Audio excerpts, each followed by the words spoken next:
Eto, eto naniniwala ako dito, mga kababayan. Saan po? Yung Mindanao, eh, wala nang suporta kay dating Pangulong Duterte, mga boss. Naniniwala ako dito eh. No, bakit to? Tingnan nyo tong balita na ito. Ayan. Di ho ba? Yung Kabisayaan po sa pangunguna ni Governor Gwen Garci, isang beses nag-announce na yan na kumbaga parang hindi nila gusto yung mga mautog-mautog ng dating Pangulo doon sa Visayas ho, mga boss, no? Sa Cebu. Ngayon po, ito naman ang napapabalita, Mindanao no longer solid for Duterte. Naniniwala ho ako dyan. Bakit ho, mga kababayan?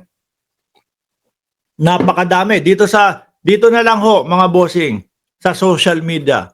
Napakaraming nagsasabi, taga Mindanao ako, taga Davao City ako, ayaw namin sa Duterte, mga bossing.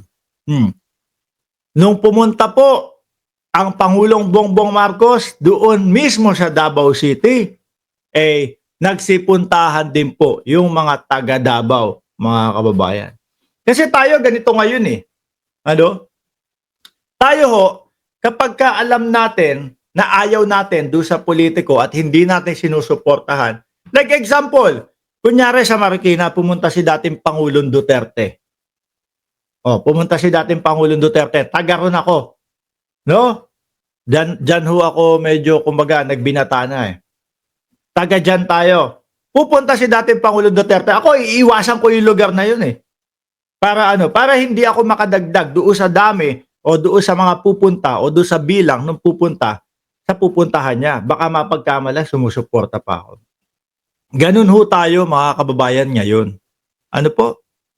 Pero, tignan nyo po, ang suporta kay Pangulong Bongbong Marcos, pinuntahan pa din po siya ng mga taga Davao. Di ho ba? Mga boss chief amo, sir? Madaming nagsasabi, hindi namin gusto ang mga Duterte dito sa Davao City.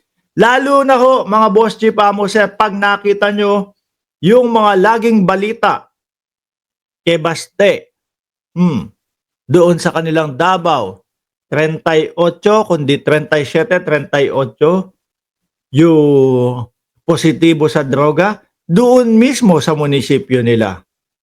7, 8 kapulisan, huli. No? Positibo sa pinagbabawal na ano. Maririnig mo pa yung iba, dinaig na yung rekto, 1,200, ano po, 1,200 yung mga peking birth certificate na nanggaling sa Davao. 'Di ba, Annalisa Oso? Sabi niya, lag sa akin. Sabi ni Jose Vergara, abangan mo, Idol Mark, ang Nueva Ecija. Sure ko, daming loyalist dyan. Tingnan nyo ho, mga kababayan. Kaya, yung mga kandidato ni Duterte na mga senador ho, especially, pangalan nito, Bato de la Rosa, Ipe Salvador, yung papuntang North, no? Yung pa-North. Sino ba yun? Kilala nyo na yon kung sino yung papuntang North, pa-North. Yung mga yan ho, mga kababayan, kung makikita nyo po yung mga survey nila, survey says, nasa 25, 27, 28, isama mo na ho si Buloyski, mga kababayan. Lahat po ng senador nila ay apektado yung posisyon, mga bossing. Bakit to? Sabi ko naman sa inyo, mabahiran, no?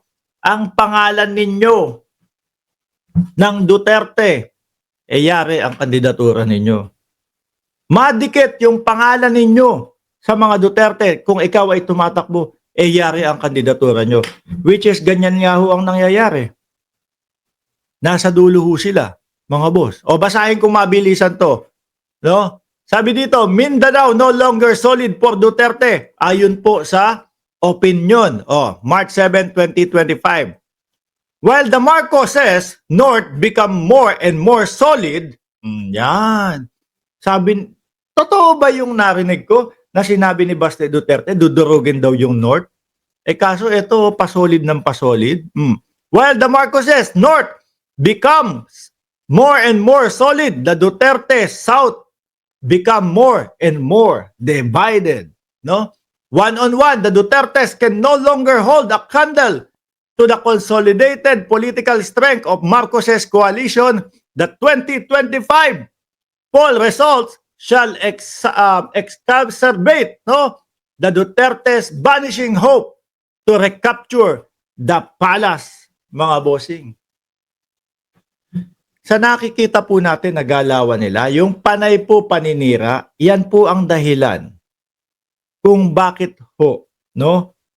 paubos ng paubos yung sumusuporta sa kanila, mga bossing. Tingnan nyo na lang si dating Pangulo, si Inday Sara Duterte, siguro kailan yon? Mga ilang buwan na din ang nakaraan. Natandaan nyo yung sinabi, baka 3 Duterte ang tumakbo sa Senado. Testing the water yon. Sinusubukan nila. Inaalam nila kung ano ang magiging reaksyon ng sambayan ng Pilipino doon sa Baste Duterte sa Senado, Pulong Duterte sa Senado, at dating Pangulong Duterte sa Senado. Mga bossing, negatibo ang naging reaksyon ng Pilipino doon. Pero meron isa na natuwa doon sa 3 Duterte sa Senado. Wala pong iba kung hindi yung number 1 senator natin, si Robin Padilla mga kababayan. Na siya din po ang nagsusulong ng anti-dynasty bill. Lintik talaga itong mga senador ni Digong. Excited pa siya sabihin, naku po, maganda po yan. Kasi marami po tayong magiging kakampi sa Senado. Di ba? Nakalimutan ni Robin Padilla, 1 linggo makalipas, nagpapasa sila o gusto nilang maipasa yung anti-dynasty bill. Di may saltik din mga bossing. Siya na mismo ang unang kumontra doon sa gusto niyang maging batas. Akalain niyo yun? Di ba? Ay nako. Hindi po tinangkilik ng sambayan ng Pilipino yon. Di ba, Ma'am Maritel T at Tina B? Hindi tinangkilik ng mamamayang Pilipino yon. Di ba, Ma'am Brenda Barton? So ngayon, ramdam na nila, naku po, wala na ang Duterte magic. Hindi na umuokay ang Duterte magic. Ngayon mga kababayan, may kaba na din Biruin mo, 3 yun. Ang pumapasok lang doon sa top 12 noon, isa lang dating Pangulong Duterte, pang-8 pa yata o pang-7. Ngayon, reconstruct sila. Si Max, ano ba pangalan ng anak ni dating Pangulo? Si Max na lang kasi naalala ko Si Max, pwede pa naman nung tumakbong mayor yan Pero ang gagawin nila, matindi po kasi yung kalaban. Si Carlo Nograles mga bossing. Isang totoong mambabatas. Di ba? Ngayon, kabado na din sila dyan. Sabi, hindi mo kakayanin yan, Baste. Sa Gedli ka muna. Ako na, sisigurado para panalo tayo. Para yung Davao sa atin pa din.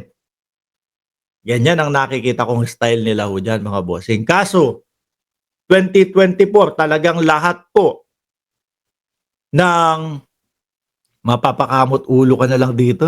Lahat po ng pangit na nangyayari sa Davao lumabas na po. Kagaya nga ng mga positibo sa droga. Kagaya na lang po ng kaliwat kanan na may yung nakita ko yung sa jeep, hawak-hawak, sakal-sakal yung babae. May mga hostage dyan po. Di ba? Baha. Biruin mo, ilang taon silang mayor dyan, 3 dekada silang mayor dyan. Tapos baha pa din hanggang ngayon. Di ba, mga bossing? Sabi ni Flor Rabara, anong meron sa Davao? Sila daw po ang safest city sa Southeast Asia. Sila daw po ang safest city sa Southeast Asia. Pero wag ka, yung mga balita do'n, eh, parang hindi safest city. Naku, wag ho kayong maniniwala do'n. Ako ho, eh, natira po ako ng Singapore halos 6 hanggang 7 taon. Naku, para ho sa akin, kasi Singapore lang naman po, Davao nakapunta ako diyan, 'no. Singapore lang naman po yung talagang nakita ko do'n sa, Southeast Asia na pinaka-safe po mga kababayan kahit maglakad ka 2:00 ng madaling araw, 4:00 ng madaling araw, magsasalubong po yung sinag ng liwanag ng mga ilaw nila sa kalsada, saka po yung pagsibol ng araw, mga kababayan.